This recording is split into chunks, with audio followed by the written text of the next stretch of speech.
Tribuners, jatah jemaah haji untuk Kabupaten Buru tahun 2022 sebanyak 45 orang.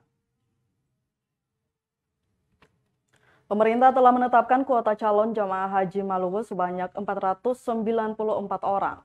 Dari jumlah tersebut, Kabupaten Buru mendapatkan kuota reguler sebanyak 45 orang dan cadangan 9 orang. Demikian disampaikan Kasih Penyelenggara Haji dan Umroh Kementerian Agama Kabupaten Buru, Raba Laembo, saat diwawancarai tribunambon.com di ruang kerjanya Kamis 12 Mei 2022. Embo mengungkapkan kesiapan calon jemaah haji mulai dari kesehatan hingga bimbingan manasik haji sudah siap. Dia pun memastikan semuanya siap diberangkatkan. Meski begitu, belum dapat dipastikan jadwal keberangkatan. Dia pun berharap para jemaah haji yang berangkat tahun ini tetap sehat, pergi dan pulang dengan selamat. 05 tahun 2022 tentang pemberangkatan jamaah haji. Maluku sendiri mendapat kuota 494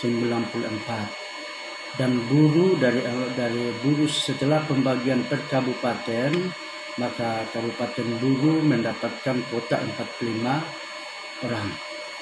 Ditambah dengan cadangan 9 orang.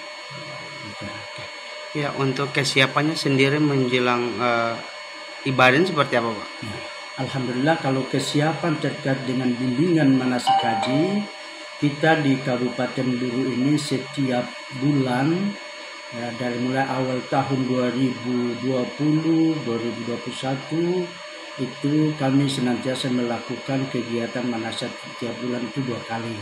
Kalau untuk pembinaan manasik. Kemudian dari kesehatan, vaksinasi, insya Allah sudah semua jamaah sudah vaksinasi booster.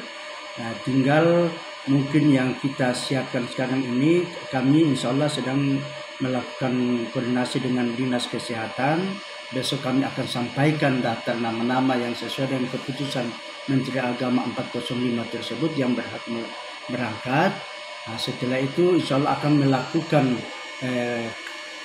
vaksinasi meningitis yang belum.